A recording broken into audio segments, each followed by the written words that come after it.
Assalamualaikum dan salam sejahtera. Utama TVS 3 Disember 2020. Saya Kerzari Afindi. Dan saya Akmal Saleh. Ikuti berita ini.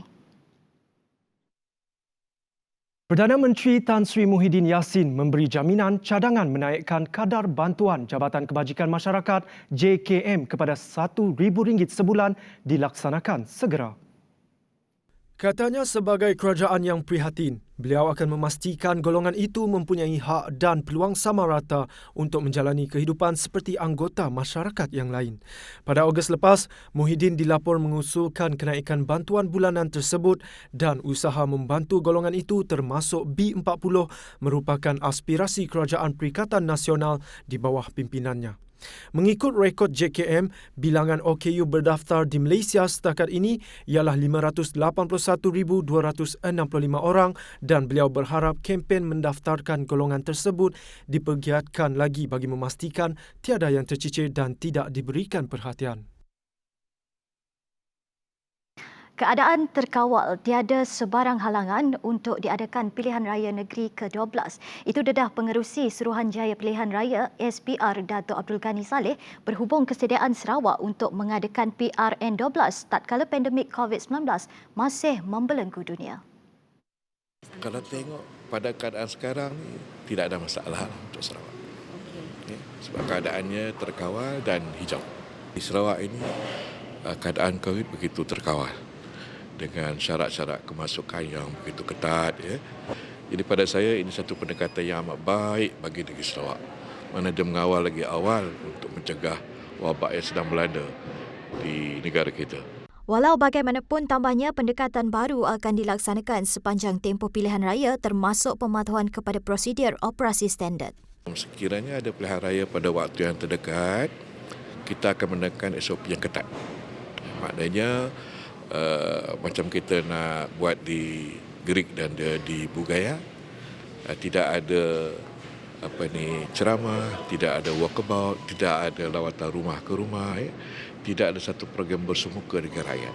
Semuanya melalui media massa dan juga alat sosial lain sahaja. Beliau berkata demikian kepada pemberita selepas mengadakan kunjungan hormat pertamanya terhadap Ketua Menteri Datuk Patinggi Abang Johari Tun Openg di Wisma Bapa Malaysia. Abdul Ghani yang sebelum ini merupakan bekas setiausaha SPR telah dilantik sebagai pengerusi SPR yang baru pada 21 Ogos lalu. Baik, Kumpulan Wang Simpanan Pekerja KWSP pada Rabu mengumumkan kriteria serta butiran kemudahan iSinar yang kini dibuka kepada 8 juta ahli yang layak. Namun, hanya 2 kategori yang layak memohon. Tinjauan kru TVS di sekitar Kuching mendapati ada pihak yang menyokong dan ada juga daripada mereka yang memohon pihak KWSP meneliti semula syarat yang telah ditetapkan. Bagi yang menyokong, iSinar ibarat sinar harapan kepada golongan yang terjejas. Jadi pada pendapat saya, apabila kerajaan telah mengumumkan pembukaan akaun iSinar KWSP ini, ia telah memberi sinar harapan kepada golongan-golongan yang terjejas untuk memohon wang mereka daripada KWSP. Ini akan memberi peluang kepada mereka untuk memulakan kehidupan yang lebih baik berbanding selama ini. Sementara itu, ada juga berpendapat sebaliknya. Pihak KWSP perlu menimbang semula syarat dengan mengambil kira pelbagai aspek. So, harap pihak KWSP dapat mengolah semula syarat-syarat yang akan dikemukakan untuk win-win situation, untuk memudahkan rakyat dan juga memudahkan golongan KWSP. Contohnya kita, terutama kita golongan Sarawak ni, kebanyakan kita adalah golongan daripada pedalaman. Macam mana mereka perlu ke ibu pejabat KWSP, sedangkan mereka perlukan perjalanan yang jauh untuk turun ke ibu pejabat KWSP untuk semata-mata aktifkan account sahaja. Kalau account tak aktif, dia orang tak dapat. Sebab kalau dia orang mohon tu, so bermaksud dia orang memang betul-betul dalam kesusahan. So semoga pihak kerajaan mendengar rintihan rakyat kita ni. So sekarang kan musim COVID, duit memang diperlukan. Kalau tak ada duit tu tak boleh jalan, semua benda tak boleh bergerak. Bagi ahli yang ingin memohon iSinar di bawah kategori 1, permohonan boleh dibuat bermula 21 Disember ini. Manakala bagi kategori 2 pula, permohonan boleh dibuat bermula 11 Januari 2021. Permohonan-permohonan ini hanya boleh dibuat secara dalam talian melalui isinar.kwsp.gov.my. Baik, ini pula perkembangan rabies. Kes rabies di Sarawak meningkat kepada 8 setakat tahun ini setelah 2 lagi kes baru dilaporkan. Satu daripadanya telah menyebabkan kematian. Kata Ketua Pengarah Kesihatan Tan Sri Dr. Nur Hisham Abdullah, mangsa adalah seorang lelaki berusia 58 tahun meninggal dunia pada 25 November yang disahkan oleh Institut Penyelidikan Perubatan IMR dijangkiti rabies meningoencephalitis 4 hari selepas dia dipindahkan ke Hospital Umum Sarawak dari Hospital Lundu. Lelaki berkenaan yang merupakan kes ke-8 telah dimasukkan ke Hospital Lundu pada 19 November selepas mengadu sakit tekak dengan kesukaran untuk makan dan minum selain menunjukkan gejala sakit dan lemah badan selama 3 hari sebelum dipindahkan ke Hospital Umum Sarawak apabila keadaan kesihatannya bertambah teruk. Kes ke-7 pula melibatkan seorang kanak-kanak lelaki berumur 3 tahun yang digigit di bahagian mukanya oleh seekor anjing milik jirannya ketika cuba menyelamatkan kucing milik neneknya yang diserang anjing berkenaan pada 2 November lepas. Pertambahan kes ini juga menjadikan jumlah keseluruhan kes rabies di Sarawak meningkat kepada 30 kes dengan 28 kematian sejak wabak rabies diisytiharkan di Sarawak pada 31 Julai 2017.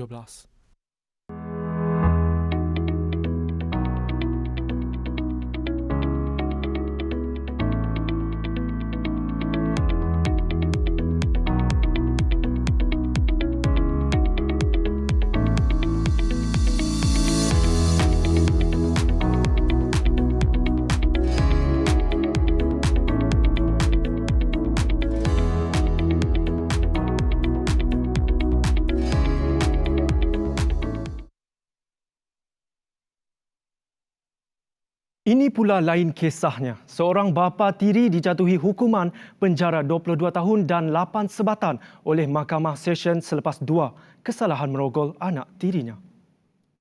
Tertuduh mengaku bersalah di hadapan Hakim Jason juga sejurus pertuduhan dibacakan jurubahasa mahkamah. Menurut fakta kes, tertuduh bertindak merogol anak tiri perempuannya yang berusia 13 tahun sebanyak 2 kali pada Ogos lepas bertempat di rumah Sambau Nanga Entulang. Mahkamah diberitahu pada hari kejadian, ibu mangsa bermalam di bandar untuk menjual sayur. Tertuduh didakwa di atas 2 pertuduhan mengikut Seksyen 376B-1 Kanun Keseksaan dan dijatuhkan hukuman penjara selama 22 tahun dan 8 sebatan. Selain hukuman penjara, Hakim juga turut memerintahkan tertuduh menjalani kaunseling pemulihan di bawah Seksyen 26 Akta Kesalahan Seksual Terhadap Kanak-kanak 2017 dan dikendaki juga menjalani perintah pengawasan polis selama setahun di bawah Seksyen 27 Akta Kesalahan Seksual Terhadap Kanak-kanak 2017 setelah selesai menjalani hukuman di Penjara Pusat Sri Aman. Bertemu kembali. 1.17 bilion ringgit telah dibelanjakan Kementerian Kesihatan KKM bagi menangani pandemik COVID-19 setakat 31 Oktober lepas.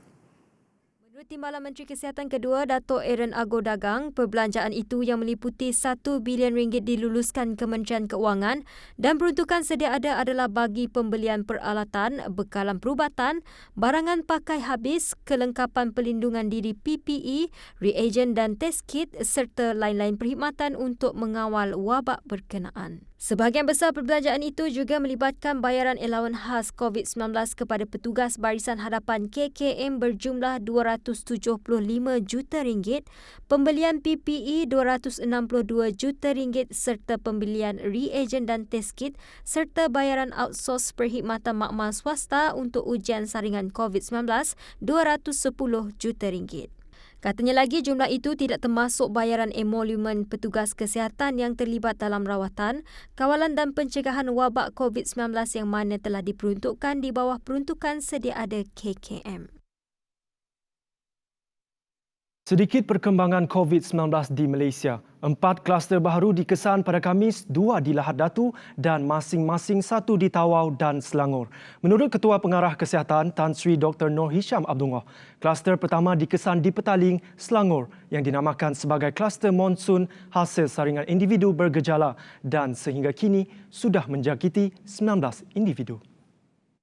11 kes kematian dicatatkan menjadikan jumlah kumulatif kes kematian disebabkan oleh COVID-19 sebanyak 376 kes atau 0.54% daripada jumlah keseluruhan kes. Sementara itu, di Sarawak, daerah Serian telah bertukar daripada status hijau kepada status kuning setelah 1 kes baru membabitkan warga negara Indonesia dikesan pada Khamis. Ini menjadikan jumlah keseluruhan kes positif COVID-19 di Sarawak meningkat kepada 1,066 kes. Daerah Kuching dan Miri kekal berstatus kuning dengan jumlah keseluruhan 4 kes jangkitan tempatan dilaporkan dalam tempoh 14 hari yang lepas.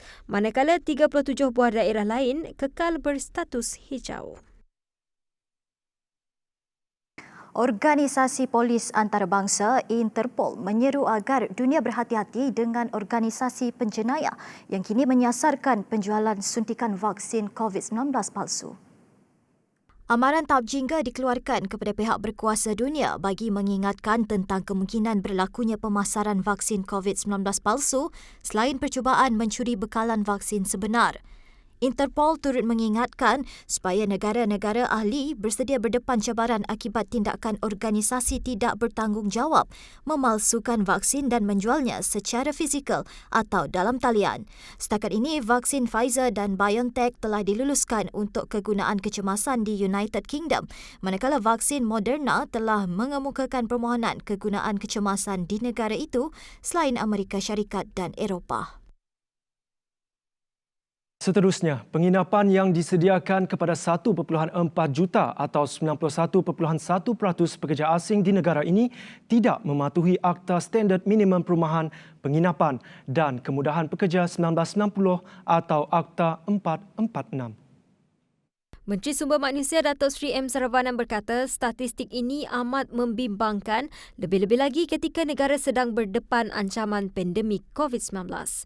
Operasi penguatkuasaan Akta 446 akan dilaksanakan secara berterusan dan majikan yang ingkar akan dikenakan tindakan tanpa sebarang kompromi. Sementara itu, Menteri Kanan, Kluster Keselamatan Datuk Seri Ismail Sabri yang juga pengerusi Jawatankuasa Kabinet mengenai pekerja asing berkata perakuan penginapan akan menjadi prasyarat kepada majikan yang berhasrat mengambil pekerja asing baru berkuat kuasa 1 Julai 2021. Turut mengingatkan para majikan bahawa Akta 446 bukan hanya melibatkan pekerja asing tetapi turut merangkumi pekerja tempatan. Kerajaan Sarawak dan Petroleum Nasional Berhad Petronas akan menandatangani perjanjian penyelesaian komersial pada Isnin depan. Menurut Pengerusi Jawatankuasa Perundingan Negeri Dato' Ahmad Asfiah Awang Nasar, kedua-dua pihak telah mencapai persetujuan ke atas terma-terma ditetapkan. Butiran terperinci mengenai perjanjian akan diumumkan selepas ditandatangani. Perjanjian itu akan ditandatangani Setiausaha Kerajaan Negeri Dato' Ahmad Jaul Sameon mewakili Kerajaan Negeri manakala Petronas akan diwakili pengerusinya Tan Sri Ahmad Nizam Saleh. Majlis menandatangani ini akan diadakan di Kuala Lumpur dengan disaksikan Ketua Menteri Datuk Patinggi Abang Johari Tun Openg dan Perdana Menteri Tan Sri Muhyiddin Yassin.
Pelaksanaan projek rancangan Tebatan Banjir RTB Sibu melibatkan 5 fasa pembinaan dengan kos keseluruhan berjumlah RM675.7 juta.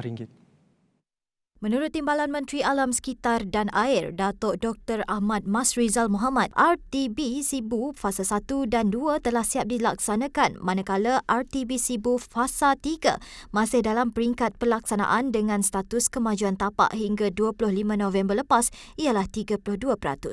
Projek Tebatan Banjir Sibu bagi Fasa 4 ini memang dibiayai oleh Kerajaan Persekutuan tetapi dengan kerjasama Kerajaan Negeri. Kerajaan Negeri Sarawak memang telah memperuntukkan sebanyak RM120 juta dalam RMK ke-12 untuk pelaksanaan RTB Sibu Fasa 4 ini. Peruntukan ini disegerakan kerana terdapat keperluan mendesak dalam menangani masalah banjir buruk yang kerap berlaku di kawasan berkenaan. Bagi RTB Sibu Fasa 4 dan 5, Kementerian melalui Jabatan Pengairan dan Saliran JPS memohon peruntukan dalam RMK12 dan projek itu akan dilaksanakan secara tender terbuka dengan kos bernilai RM395 juta jika diluluskan. Baik, kerajaan memperuntukkan sejumlah RM100 juta bagi tujuan penyelenggaraan sekolah tahfiz, sekolah pondok berdaftar dan sekolah agama rakyat di bawah bekalan 11 Perkhidmatan Perbendaharaan Pemberian Kemudahan Projek Khas. Butiran B11 yang disediakan adalah sebanyak RM922 juta berdasarkan amalan digunakan untuk membiayai langkah tambahan yang diumumkan dalam ucapan belanjawan 2021. Antara langkah-langkah ucapan belanjawan yang turut dibiayai di bawah peruntukan ini adalah keperluan tambahan RM120 juta bagi penambahbaikan rancangan makanan tambahan untuk pelajar miskin, geran padanan untuk Badan Sukan Kerajaan dan Social Enterprise sebanyak RM100 juta. Terutamanya bagi program peningkatan pendapatan bagi golongan rentan, menangani isu sosial seperti penderaan kanak-kanak dan gelandangan, serta pelbagai langkah yang menyumbang kepada kesejahteraan rakyat termasuk perluasan subsidi pengangkutan awam bas, geran untuk taska, pusat aktiviti warga emas serta perkhidmatan ATM bergerak bagi pendalaman terutamanya di Sabah dan Sarawak. Malaysia berkeupayaan menghasilkan hampir semua bahan makanan asas yang diperlukan pada masa ini. Menurut Timbalan Menteri Pertanian dan Industri Makanan, Datuk Seri Ahmad Hamzah, berdasarkan kadar pengeluaran makanan negara, tahap sara diri bagi daging ayam dan itik, telur ayam dan itik serta ikan melebihi 90%. Bagi buah-buahan dan sayur-sayuran tempatan pula, beliau berkata negara telah mencapai tahap sara diri melebihi 100% kecuali untuk buah mangga, kelapa, kubis, cili dan halia. Bahan makanan lain seperti daging lembu, beras, sayur-sayuran dan buah-buahan beriklim sederhana seperti kubis, bawang, apple dan orange, negara masih bergantung kepada import bagi memenuhi keperluan domestik.